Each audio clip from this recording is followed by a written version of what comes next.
العودة إلى مسألة اجتماع الرئاسات الثلاث، هل أيضا تم التباحث في مسألة ما عبر عنه رئيس الإقليم مسعود برزاني بإمكانية مشاركة القوات العراقية وأبناء أو مقاتلي الحشد الشعبي في القتال في كركوك؟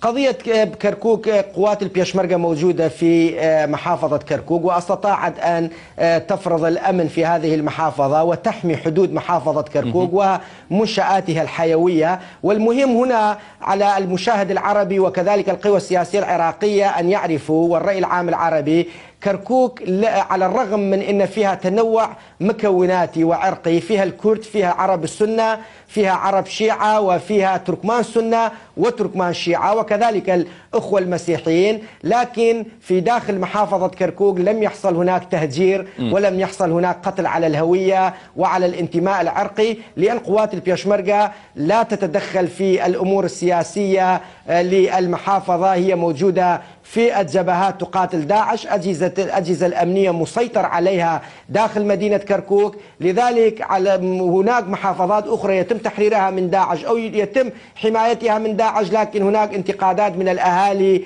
ومن مواطنين بأن هناك حشد الشعبي وهناك ميليشيات يهددونهم.